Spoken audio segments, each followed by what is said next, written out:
This small apartment in Lviv in western Ukraine is now a safe haven for a family of refugees from Mariupol. Natalia and her parents, Ihor and Helena, arrived in Lviv just a day ago after a harrowing cross-country journey.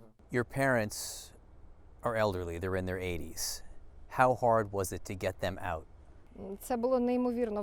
It was incredibly difficult. In fact, I had no chance to evacuate my parents. I've got elderly parents and 4 pets that I will not leave. I set myself the task of taking everyone out. Without our own transport, our chances were very miserable. That's why it is incredibly difficult. But thanks to good people and people who helped, it became possible. And what was happening in the city when you left? No infrastructure, no potable water, no water at all, no electricity. And there was constant bombing. And not only artillery, they were also using UAVs and some aircrafts. They are dropping bombs all over the city.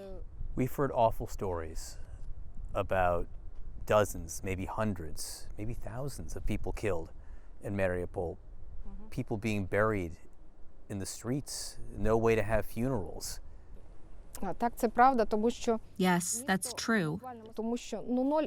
People were carrying those who were killed closer to the road and covering them with blankets. They were waiting for someone to collect the bodies.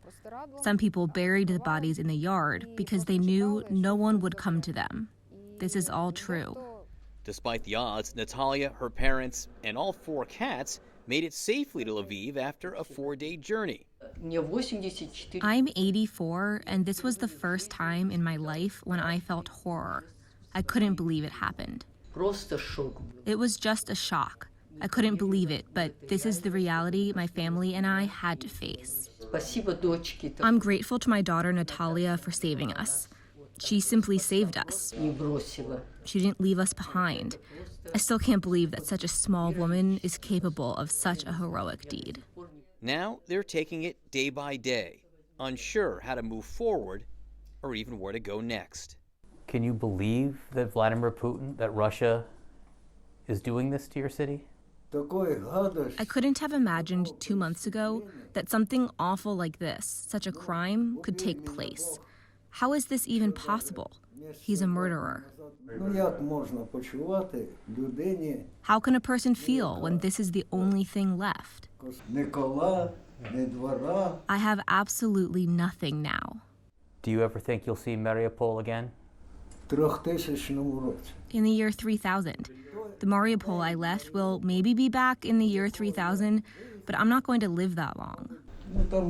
Because there are only ruins.